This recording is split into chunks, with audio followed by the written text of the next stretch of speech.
ఎట్టేపిస్తారా నువ్వు? Main spinner లేకుండా ఒక టీంని ఎట్లా లీడ్ చేస్తావు? ఖచ్చితంగా ఒక టీం అనే దానికి మెయిన్ స్పిన్నర్ అనేవాడు గుండెకాయ లాంటోడు.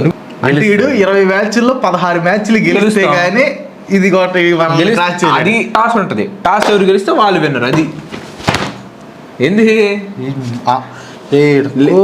నాకు కింద కామెంట్ చేయండి.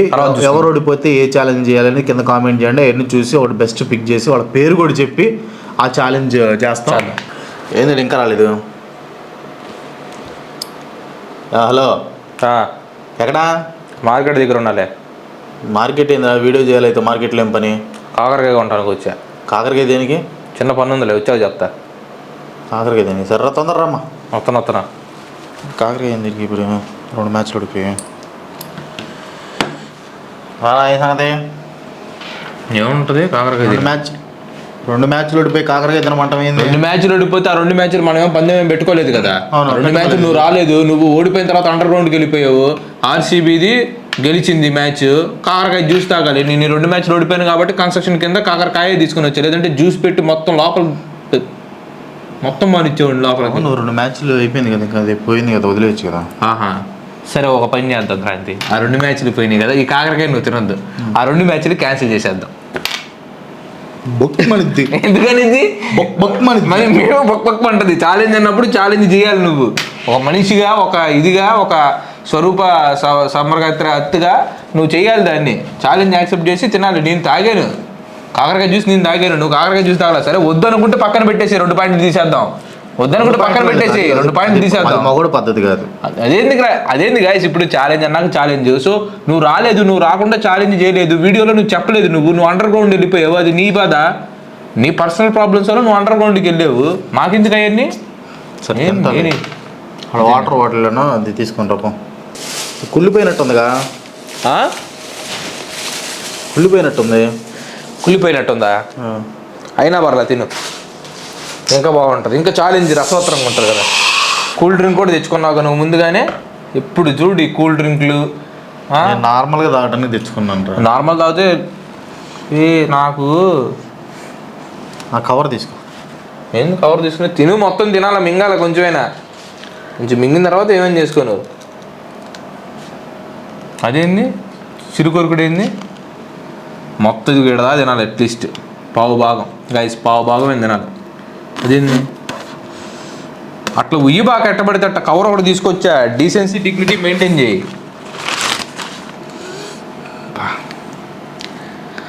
కొరకు అది అది మొత్తం తినాలా, మొత్తం తినాలా. Super Kranthi. You can do it Kranthi. మింగేసే Kranthi. You can do it Kranthi. మింగేసే.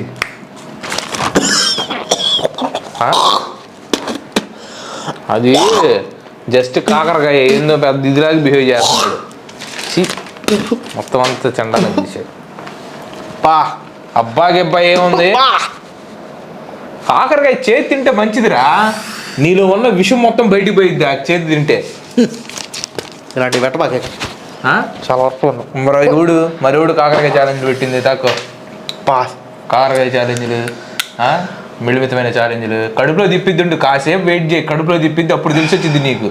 నిన్న నేను పడ్డ బాధ అయితే మొన్న వీడియోలో నేను పడ్డ బాధ నీకు తెలిసి వచ్చింది. ఇప్పుడు ఆ క్షోభ అంటే ఎట్లా ఉంటుందో నీకు తెలిసింది. నువ్వు కాకరకాయ తినేసేసి ఉన్నా కానీ ఏం కాదు. ఇప్పుడు నీళ్ళు తాగా చూసావా? జ్యూస్ అయితే లోపలికి వెళ్ళిపోయిద్దిరా. ఇది రసం అంతా లోపలికి ఉంటది. అది ఇప్పుడు నువ్వు లోపల పంపించావు. లోపల పంపించిన తర్వాత ఎట్లా ఉంటుంది తెలుసా నీకు? అది ఒక క్షోభకు గురవుతూ ఉంటావు. కడుపులో గిర్రని తిరుగుతూ ఉంటుంది. కాసేపు పెట్టుకుని ఉంటావు. చూడు నీకు ఎంత డిస్కంఫర్ట్ ఉంటుంది, అంత డిస్కంఫర్ట్ ఉంటుంది. అది తీసి పడేసి పక్కన పడేసి మ్యాచ్ గురించి మాట్లాడు. నువ్వు ఎట్ట గెలిచారు మా వాళ్ళు? ఆర్సీబీ వాళ్ళు ఎట్ట గెలిచారు? వికెట్లు పడంగానే ఏం లేదు, ఏదో కొడుతున్నారు కదా, ఏముంది నేను ఆపేసి వాటర్ తాగడానికి వెళ్ళా. వాటర్ తాగడానికి 6 వికెట్లు పట్టేయింది. 6 వికెట్లు చెప్పేగా. మిమ్మల్ని స్కోర్ కొట్టుంటే భలే ఉండేది. నువ్వు చెప్పే కదా అలా దగ్గరకు వచ్చి ఇట్లా తీసుకొస్తావు అని చెప్పేసి అట్టే చేశాను నేను కూడా. నీకు మనసులో ఏంది? ఓహో వికెట్లు పడిపోతున్నాయి, ఇక అయిపోతారా ఇరా అని చెప్పేసి అనుకునేటువంటి పరిస్థితికి వచ్చావు నువ్వు. కానీ మేమేం చేసాం? మళ్ళీ సస్టైన్ ఊరక సరదాగా చిన్నగట్ట దినేష్ ఉన్నాడు కదరా. దినేష్ ఉన్నాడు, 12 బాల్కి 20 కొట్టి గెలిపించాడు మ్యాచ్ని సరదాగా సునాయాసంగా. అంతే. మేము క్రాంతి టైం మిమ్మల్ని అట్లా చెప్పు. వాళ్ళు మరీ 147కి ఆల్అౌట్ అవటం. వీళ్ళు స్టార్టింగ్ లో పవర్ ప్లేలో 92 రన్స్ కొట్టారు. అక్కడ వచ్చే వాళ్ళకి 14 ఓవర్లో కొట్టేసేసాను. 13.4 ఓవర్స్ లో ఫినిష్ చేసాము ఈ గేమ్ ని. అదిరా మా స్టామినా, అదిరా మా సత్తా. సర్లే గెలిచే ఒక పాయింట్ వచ్చింది. ఇప్పుడు 2 మ్యాచ్లు నేను గెలిచాను. స్కోర్ ఎంత 28-18. మళ్ళీ 10 గ్యాప్కి వచ్చేసాం. 28-18 అంతే కదా. వస్తుంది 2 మ్యాచ్లు గెలిచాను. అయితే గెలుచుకోకరాంతి. గెలవడం కూడా 1 సైడ్ మ్యాచ్లు. 2 సిఎస్కే పంజాబ్ కింగ్స్ వాళ్ళు 167 కొడితే వీళ్ళు 139కి 9 వికెట్లు అంట. అది ఆ మ్యాచ్ నేను చూడలేదు, నేను అందుకని ఓడిపోయారు. ఎవరు చూడుతున్నాడు? 137కి ఆల్అౌట్ అయిపోయారు. అది ఆ మ్యాచ్ ఈరోజు కొంచెం బిజీగా ఉండేసేసి నేను చూడలేదు దగ్గర అది మ్యాచెస్. నేను మ్యాచ్ చూడపోతే ఓడిపోతున్నారు కదా. రేపు నుంచి మ్యాచ్ ఖచ్చితంగా చూస్తాను నేను. జడేజా అల్లాడిచ్చాడు బౌలింగ్. ఆ మ్యాచ్ బ్యాటింగ్ కూడా కొంచెం పర్లేదు, బాగానే ఆడాడు. ఆ మ్యాచ్ చూడలేదు. 26 బాల్కి 43 కొట్టి ఆడింది జడేజా. పర్లేదు బాగా ఆడాడంట. Already performance ఇచ్చాడులే. ఇక్కడ మీరు బ్యాటింగ్ స్టార్టింగ్ లో కొంచెం ఇచ్చారు కానీ శశాంక్, ప్రభుసింహన్ ఉన్నప్పుడు కొంచెం వచ్చారు కానీ అటాక్లోకి ఆ వికెట్ పడతాం మీకు బ్యాట్ అయింది. పడతా ఉంటే వికెట్లు అయినా పడతా ఉంటే బ్యాట్ అనేది జరుగుతూ ఉంటుంది క్రాంతి. అన్ని పట్టించుకుంటే అట్ట చెప్పు. అది మళ్ళీ నెక్స్ట్ మ్యాచ్ వచ్చేసి కేకేఆర్ మ్యాచ్ తీసేసి చేస్తావు. 235 కొట్టారు. నరైన్ అట్ట కొడుతున్నాడు నరైన్ అంటే చేసింగ్ లోకి వచ్చారు. ఒకప్పుడు పవర్ ప్లేని క్యాపిటలైజ్ చేసుకోవాలి కదా. ఒకప్పుడు మా టీం లేరు. అది మా టీం కాబట్టి కేకేఆర్ ఆడుతుంది అది ఖచ్చితంగా. ఒకప్పుడు మా టీం కాబట్టి. ఒకప్పుడు మీ టీం అని కాదు. ఇప్పుడు ఎల్ఎస్జి బ్యాటింగ్ వచ్చింది, స్కోర్ ఎక్కువ ఉంది. స్టార్టింగ్ నుంచి అటాక్ చేయాలి కదా. రాహుల్ 21 బాల్కి 25 కొట్టాలని ఇంటెన్షన్ కూడా లేకుండా రాహుల్ అంతే ఒక 6 కొట్టలేదు. ఇంపార్టెంట్ మ్యాచ్ మేము అట్ట ఆడతాం. స్టోనీస్ ఏమో కొంచెం టచ్ లో కనిపించాడు కానీ ఉబ్బర్ కొట్టాడు. తర్వాత పురాణ్ వచ్చాడు, ఫస్ట్ బాల్ 6 కొట్టాడు. తర్వాత ఏం లేదు. బ్యాటింగ్ జరుగుతా ఉంటే క్రాంతి జరిగే 98 రన్స్ తో ఓడిపోయింది చండాలంగా. చండాలం ఏముంది, మీరు ఓడిపోలేదు చండాలంగా. మొన్న పోయిన మ్యాచ్ అక్కడ 130కి అయిపోయారు కదా. మరి కడుపులో అన్నాక తిప్పిది, కాకరకాయ అన్నాక తిప్పిద్ది. మరి అది మంట కాదు, అది కాకరకాయ చేదు అంతే. చేదు అంటే కడుపులో కొంచెం తిప్పనే కడుపు పట్టుకున్నట్టు. మరి ఎందాక నువ్వు జస్ట్ ఇది తిన్నావు, నోట్లోనే ఉందన్నావు, నేను తాగాను, రింగుడు అయింది. అది లోపలికి వెళ్ళిన తర్వాత ఎంత క్షోభకు గురైన. ఆ రోజు మళ్ళీ 2 వీడియోలు చేసాం, మనం 2 సార్లు చేసాం. మరి అది ఎంత క్షోభ ఉంటుందో తెలుసా నీకు? అయినా దాన్ని అధిగమించి నేను పర్ఫార్మెన్స్ చేశాను. అది మన కెపాసిటీ. రేపు మ్యాచ్ చూడు. రేపు అయితే బిగ్గెస్ట్ దాదాపు మంచిగా మార్జిన్ పెట్టి కొట్టారు 98. సో మొత్తానికి అయితే మనది వచ్చేసి 28 గైస్, ఇది వచ్చేసి 18. మళ్ళీ 10 గ్యాప్ కొట్టాం. ఇంకెన్ని మ్యాచ్లు ఉన్నాయి? ఒక నిమిషం ఆగు. 1 2 3 4 5 6 7 8 9 10 11 12 13 14 15 16 17 18 20 మ్యాచ్లు ఉన్నాయి. సో ఫైనల్ తో కలుపుకొని కూడా 20 మ్యాచ్లు ఉన్నాయి. 20 మ్యాచెస్ లో మనం గెలుస్తాం. 20 ఇప్పుడు 10 మ్యాచ్లు ఈడు గెలిచాడు అనుకో, అంటే 10 మ్యాచ్లు గెలిస్తే నా దగ్గర వస్తాడు. ఇంకా 10లో ఆడు 6 గెలవాలి అట్లీస్ట్. అంటే వీడు 20 మ్యాచ్ల్లో 16 మ్యాచ్లు గెలిస్తే గానీ ఇది అది గాంధీ 16 మ్యాచ్లు గెలుస్తాను 20లో. ఒక నిమిషం ఉండు. మనం అందుకు ఇట్లాంటివి జరిగే ఉంటాయి అని చెప్పేసి స్టార్టింగ్ లో నేను ఒక ఇది పెట్టా, రూల్ ఒకటి పెట్టా. ఓవరాల్ చూసుకుంటాము, ఓవరాల్గా ఎవరు గెలుస్తారో చూసుకుంటాము, ఫైనల్ మ్యాచ్ ఎవరు గెలుస్తారో చూసుకుంటాం. ఫైనల్ మ్యాచ్ నేను గెలిచి ఓవరాల్గా వీడు గెలిస్తే టాస్ ఉంటుంది. టాస్ ఎవరు గెలిస్తే వాళ్ళు విన్నరు. అది ఎందుకు రాదు క్రాంతిది. క్రాంతి చూస్తారా? మాట మీద నిలబడేవాడిని నేను, మాట మీద నిలబడేవాడిని. కావాలంటే మీరు పాత వీడియోస్ లో చెక్ చేసుకోండి. ఖచ్చితంగా ఈ మాట అన్నాను, 100% అన్నాను. 100% అన్నప్పుడు వీడు సరే అని కూడా అన్నాడు. వీడు అంగీకరించాడు కూడా. అప్పుడు అంగీకరించిన నోరు ఇప్పుడు ఎందుకు లేస్తుంది? ఇన్ని కొడుతుంది. గెలిస్తే వాడంటే టాస్ వేసేదానికి ఇన్ని మ్యాచ్లు. సరే అదంతా వదిలే. కానీ ఇప్పుడు మీ టీం చూస్తే వాళ్ళు ఎవరున్నారు ఫామ్లో? ఎవరు లేరు కదరా. ఇప్పుడు హెడ్ టు హెడ్ వచ్చేసి 12-10 వాంకడి స్టేడియంలో 5-3 ముంబైకి వాంగడేలో వణుకు పుట్టిస్తాం మేము. కానీ విషయం ఏంటంటే ఇప్పుడు Sunrisers team very different team. ఎందుకంటే వాళ్ళు రెడ్ హాట్ ఫామ్ లో ఉన్నారు. వాటర్ పోసి అసలు వాటర్ పోసి అనిపించడానికి మీకు విషయం లేదు అక్కడ. విషయం లేకపోతే నెంబర్ 4th ప్లేస్, మీరు లీస్ట్ ప్లేస్ లో ఉన్నారు. లీస్ట్ ప్లేస్ లో ఉంది మీరే. లీస్ట్ ప్లేస్ లో ఉంటే ఏం క్రాంతి? అట్ అనుకున్న మొన్న ఆర్సీబీని లీస్ట్ ప్లేస్ లో ఉన్న ఆర్సీబీ 7th ప్లేస్కి వెళ్ళింది. చూసావా నువ్వు? 7వ ప్లేస్కి వచ్చారు. ఇప్పుడు కూడా మేము గెలుస్తాం. వరుసగా లాస్ట్ 3 మ్యాచ్లు గెలిచి బయటికి తీసుకొస్తాం వాళ్ళని. కిషన్ ఫామ్ లో లేడు తీసి ఏం చేద్దాం? రోహిత్ శర్మ ఫామ్ లో లేడు తీసి, సూర్యకుమార్ యాదవ్ ఒక మ్యాచ్ ఆడుతున్నాడు, ఒక మ్యాచ్ పోతుంది. సరే ఆడతాడు అనుకుందాం. తిలక్ వర్మ కొంచెం కన్సిస్టెంట్ గానే పర్ఫామ్ చేస్తున్నాడు. హార్దిక్ పాండ్యా మీకు చెప్పాలంటే దరిద్రం ఏంటంటే హార్దిక్ పాండ్యా. కమ్మగా హార్దిక్ పాండ్యా మీ టీంలోకి రాకుండా ఉండి ఆ జీటీలో ఉండి అటు ఆళ్ళు బాగుపడి ఇటు ముంబై ముంబై కూడా కొంచెం బాగా పర్ఫామ్ చేసి వదిలేసి నమన్ దగ్గర తీసి టిమ్ డేవిడ్ ఎందుకు ఉంటాడో తెలియదు, ఎందుకు ఆడతాడో తెలియదు. అతను మళ్ళీ మీరు పొలాడితో కంపేర్ చేయటం. పొలాడి ఎన్నో మ్యాచ్లు ఒంటి చేత్తో గెలిపించాడు లాస్ట్లో వచ్చి. ఈయన గెలిచే మ్యాచ్లు కూడా బాగా ఆడతాడు. తర్వాత కోహ్లీ అంట లేదు, బొమ్మరా అంటే బౌలింగ్ బాగా చేస్తున్నాడు. నువ్వంత విషయాలు కొట్టించినా కానీ వీళ్ళు తెస్తున్నాడు. అది మీ టీం ఎవరున్నారు చెప్పు? వాళ్ళందరూ బాగానే వేస్తారు క్రాంతి. వాళ్ళు ఎవరేరు. ఇప్పుడు మా దాంట్లో చూస్తే తలకాయ బాగా కొట్టేస్తాడు. అభిషేక్ శర్మ 2 మ్యాచ్లు కొంచెం తలపడ్డాడు కానీ మళ్ళీ ఫామ్లోకి వచ్చేస్తాడు. అనుమల్ ప్రీత్ సింగ్ ఎందుకు పెట్టుకున్నారో తెలియదు. అవును, కమ్మక త్రిపాఠిని పెట్టుకోవచ్చు కదా, అనుమల్ ప్రీత్ సింగ్ పెట్టుకుని అర్థం కమ్మక త్రిపాఠిని పెట్టుకున్నా బాగుండేది. కానీ ఎందుకు వదిలి వాళ్ళ ఇష్టంలే. కానీ హెన్రిచ్ క్లెసింగ్ మా వన్ ఆఫ్ ది బాహుబలి మాకు. నెక్స్ట్ నితీష్ కుమార్ రెడ్డి తెలుగుడు వాడిస్తున్నాడు. ఏం కొడుతున్నాడు అంటే నాకు తెలిసి త్వరలోనే మన ఇండియా టీంలోకి వస్తాడు. మొన్న 10 బాల్కి 5 రన్స్ కొట్టాడు. ఏంది చిన్నగా ఆడుతున్నాడు. 34 బాల్కి చూస్తే 50 దాటిపోయాడు. విషయం ఏంటంటే నితీష్ కుమార్ రెడ్డి, మళ్ళీ తిలక్ వర్మ, నెక్స్ట్ కేఎస్ భరత్ ఉన్నాడు. ముగ్గురు తెలుగు వాళ్ళు ఇక్కడ, అంతే తెలుగు ప్లేయర్స్. వాళ్ళు అవకాశం ఉంది ఫ్యూచర్లో ఇండియన్ టీంకి ఆడే అవకాశం అయితే ఉంది. ఒకసారి తెలుగు వాళ్ళు ముగ్గురు ఇండియా టీంలో ఆడితే ఎట్లా ఉంటుంది చెప్పు? విషయం ముగ్గురు బ్యాట్స్మెన్ లేగా, ముగ్గురు బ్యాట్స్మెన్, వికెట్ కీపర్ బ్యాట్స్మెన్ ఒక అతను, అండ్ ఇంకొక బౌలర్ వస్తే మాత్రం నెంబర్ 1 ఉంటుంది టీం.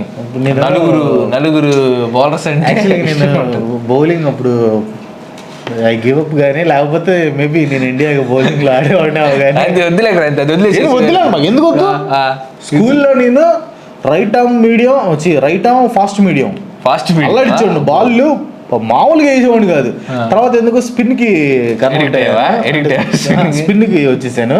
స్పిన్ బౌలింగ్ కూడా మన కాదు వరుణ్ చక్రవర్తి టైప్ క్రిస్ గేల్ యాక్షన్ మొత్తం. తర్వాత మళ్ళీ బీటెక్ వచ్చిన తర్వాత అక్కడ ఈ మ్యాట్ బాల్ తో ఆడేవాళ్ళం కదా. సో అక్కడ ఏంటంటే ఎంత లావు బాల్ ని స్పిన్ చేయడం కొంచెం నాకు ఇబ్బంది అనిపించి మళ్ళీ అక్కడ ఫాస్ట్ బౌలింగ్ వేసేవాడిని. నిప్పులు జరిగాయి. తర్వాత మళ్ళీ స్పిన్ కి వచ్చేసాను. స్పిన్ వచ్చేసి మనది రైట్ టైం ఆర్థోడాక్స్. సరే మనం బాగా తిప్పేవాడిని. స్పిన్ అంటారు, హాఫ్ స్పిన్ తిప్పేవాడిని, లెగ్ స్పిన్ తిప్పేవాడిని, ఫాస్ట్ అంటే క్విక్ బాల్స్ వేసేవాడిని, డెలివరీస్ అన్ని వేరియేషన్స్ ఉండేవి. సరే మేబీ నేను కొంచెం శ్రద్ధ పెట్టుంటే ఐపీఎల్ అన్న ఆడే ఉండేవాడిని. నేను మామూలు మందే Dale Steyn type guys, fast bowling అట్లా వేసేసి అట్లా వేస్తా వైడ్ లైన్ ఉండేది, వైడ్ వెళ్ళింది అనమాట. నిప్పులు జరుగుతుంది. అరే మన ఫామ్ లో ఉన్నప్పుడు మన బాల్ టచ్ చేయడం కష్టం తెలుసా? అట్టబడి టోస్తా ఉంటే ఇట్లా అనలేరు అసలు, బాల్ అనలేరు అసలు. సప్ రైజ్ అవుతా ఉంటది బాల్. నువ్వు ఎప్పుడు ఫామ్ లో ఉన్నావు? ఎప్పుడు ఫామ్ లో అడుగు. అక్కడ పేట కమిన్స్ కంటే దారుణంగా వేస్తా బౌలింగ్ అక్కడ నేను కావాలంటే. మన పేట అడుగు మన ఎందుకులే కానీ ఇది చూడు. ఇంకా మా దాంట్లోకి వచ్చేస్తే బౌలింగ్ అబ్దుల్ సమద్ ఓకే బాగానే ఆడుతున్నాడు.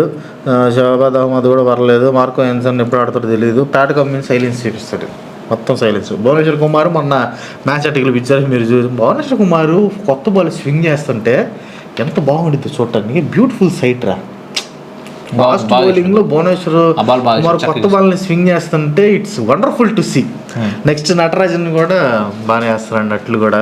అవును రా, అది కాదు మన రెడ్ హాట్ ఫామ్ టీమ్. అది కాదు, నేను ఒకటి అడుగుతాను.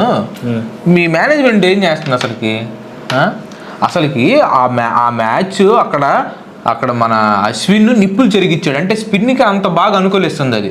నువ్వు ఇంపాక్ట్ ప్లేయర్ కింద మార్కండేని తీసుకోకుండా ఉనత్కట్ని తెప్పించి అందరూ ఫాస్ట్ బౌలింగ్ పెట్టుకుని ఏం చేసుకొని మీరు అవసరం లేదు కదా. అవసరం లేకపోతే ఎట్ట ఇప్పిస్తారా నువ్వు? మెయిన్ స్పిన్నర్ లేకుండా ఒక టీం ని ఎట్లా లీడ్ చేస్తావు? ఖచ్చితంగా ఒక టీం అనే దానికి మెయిన్ స్పిన్నర్ అనేవాడు గుండెకాయలు అంటాడు. నీకెందుకు మా team Telugu team 4th place లో ఉన్నాము. ముంబై ఇండియన్స్ 11th ప్లేస్ లో ఉంది. దాన్ని ఏం చేయాలో చూడు, మాకు సలహాలు. 7th ప్లేస్ లో ఇప్పుడు ఆర్సీబీ ఒకప్పుడు కూడా 11th ప్లేస్ లో ఉందని చెప్పి 11th ప్లేస్ లో ఉంది. 7th ప్లేస్ లో ఏం చెప్తారంటే మా టీం గురించి నువ్వు సలహాలు ఇవ్వద్దు. నేను సలహాలు ఇవ్వట్లేదు కాదు, ఒక తెలుగు వాడిగా ఒక తెలుగు టీం ని నేను మా టీమే గెలిచింది అంటాడు. తెలుగు టీము గెలవాలని కోరుకోవటంలో తప్పులేదు. కానీ నేనేమంటానంటే మీరు నేర్చుకోండి కొంచెం. ఏంది నీకేంది ఎస్ఆర్హెచ్ కావాలా? ఎస్ఆర్హెచ్ అవసరం లేదు, నాకు ఎస్ఆర్హెచ్ లేదు. భయవత్తు ముంబై, నేను ముంబై ఇది చేసుకుంటాను, నేను కాదంటున్నా. కానీ చెప్తున్నా, మంచి మంచి కోరేవాడిని. తెలుగు రాష్ట్రాల్లో తెలుగు వాళ్ళు, మన తెలుగు వాళ్ళు బాగుండాలి, మన తెలుగు ప్లేయర్స్ ఇండియా తరపున ఆడాలి అని చెప్పి కోరుకునే వ్యక్తిగా తెలుగు టీం గెలవాలని చెప్పేసి కోరుకుంటున్నాను. అంత తప్పించి ఇంకేం లేదు, నాకు వేరే దురుద్దేశం ఏం లేదు. క్రాంతి, మీరు కొంచెం మెరుగవుతారని తప్పించి నేనేం అంటలేదు. మీరు మెరుగుపడతారు. స్పిన్నర్ ఫోర్త్ ప్లేస్ లో ఉన్నా, కంఫర్టబుల్ గా ప్లే ఆఫ్స్ కి వెళ్ళిపోతాం, కప్పు కూడా కొడతాం. మా గురించి నువ్వు దిగులు పడద్దు. మీ టీం చూసుకో. ఎంఐ లాస్ట్ ప్లేస్ లో ఉంది, పంజాబ్ లాస్ట్ ప్లేస్ లో ఉంది, ఆర్సీబీ లాస్ట్ ప్లేస్ లో ఉంది. ఏముంది నీకు? ఆంగ్లీ స్టేడియంలో క్రాంతి రేపు మిమ్మల్ని ఇష్టం వచ్చినట్టు కొడతారా. అసలు సూర్యకుమార్ యాదవ్ ఫామ్ లోకి వచ్చినట్టు అయిపోతాడు. భువనేశ్వర్ కుమార్ బౌలింగ్లో కొంచెం అటు ఇటుగా తలపడతాడు రోహిత్ శర్మ, కాదని నేను. ఇప్పుడు భువనేశ్వర్ బాల్ కూడా కొంచెం స్వింగ్ అవుతుంది, ఓకే ఒప్పుకుంటా. అయినా కానీ సస్టైన్ అయ్యి రేపు సమాధానం చెప్తాడు. తన బ్యాట్తో ప్రతి ఒక్కరికి సమాధానం చెప్తాడు, చుక్కలు చూపిస్తాడు. ఎస్ఆర్హెచ్ని ఎరకాటలో పడేస్తారు. ఎర్రే మనం ఇంక 2 మ్యాచ్లు గెలవాలి, ప్లేయర్స్కి వెళ్ళాలంటే వీళ్ళేంద్ర బాబు మనల్ని ఈ టైంలో ఇట్లా దెబ్బ కొట్టారని చెప్పేసి ఫీల్ అయిపోతారు.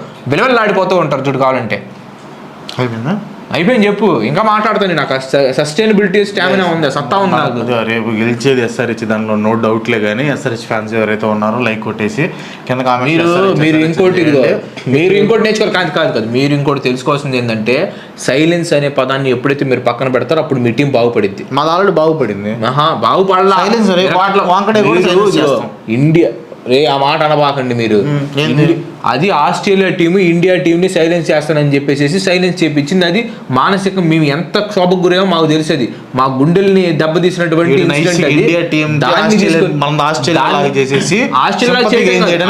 చేయడం కాదు, ఆ సైలెన్స్ అసలు ఐపీఎల్ తీసుకురావడం ఎందుకు? ఇండియా తరపున ఇండియా తర్వాత ఏదైనా ఎస్ఆర్హెచ్ అయినా, ఎంఐ అయినా, బొమ్మాయి అయినా, ఏదైనా కానీ ఇది ఇండియా తర్వాత టీం ఇండియా తర్వాత కర్మరా నాయన. ఇది మీరు ఇండియాని ఎందుకు తీసుకొచ్చావు, ఆస్ట్రేలియాని ఎందుకు తీసుకొచ్చావు? సైలెన్స్ అనే పదం అక్కడి నుంచి వచ్చింది రా. సైలెన్స్ అనే పదం మా కెప్టెన్ రా ఆయన. అవతరాలు మళ్ళీ అంటున్నారు ఎస్ఆర్హెచ్ షిష్ అని చెప్పేసి అంటున్నారు. అది నచ్చట్లేదు నాకు. ఒక తెలుగు వాళ్ళని షిష్ అని అంటున్నా, నాకు నచ్చట్లా. నాకు ఎస్ఆర్హెచ్ వద్దు, అట్లా అనకూడదు. తెలుగు ప్రజలందరూ అన్నట్టు తెలుగు ప్రజలు వద్దు, దాని గురించి వద్దు. కానీ అది వదిలేసే గైస్. పోరాటం మీకు అర్థమవుతుంది గైస్. ఇప్పుడు నేను దేనికోసం పోరాడుతున్నానో మీకు తెలుసు. ఆ పోరాటం గెలవాలంటే ముంబై ఇండియన్స్ ఈ రోజు మ్యాచ్ గెలవాలి. నాకు సపోర్ట్ చేయండి. Mumbai heart symbol, blue colour heart symbol పెట్టండి. సచిన్ టెండూల్కర్ అంటారా అనండి, విరాట్ కోహ్లీ అంటారా అనండి, రోహిత్ శర్మ అంటారా అనండి, సూర్యకుమార్ యాదవ్ అంటారా అనండి, ఎంఎస్ ధోని అంటారా అనండి, ఇండియా అనండి. ఫస్ట్ ఇండియా అని చెప్పి కింద కామెంట్ చేయండి. ఆగు, నేను ఛాలెంజ్ ఏంది మాట్లాడాలిగా. ఛాలెంజ్ ఏంది? ఏం ఛాలెంజ్? నువ్వు బోడీ ఛాలెంజ్లు చేసుకొని ఇదిగో ఈ కాకరకాయ తీసుకొచ్చుకుంటా తినవు, కింద బార పోస్తే ఊసేసేస్తావు. నేనేమో 100 దినాలు తాగాలి. తాగి ఊసేసావు. చిల్లు నాకు ఇదంతా తలకైన పొద్దు గైస్. ఓడిపోతే ఏ ఛాలెంజ్లు చేయాలనేది మీరే కింద కామెంట్ చేయండి. నేను ఒకటి చేయమంటే ఆడు దానికి 100 వంకలు పెట్టాలి. మీరే కింద కామెంట్ చేయండి.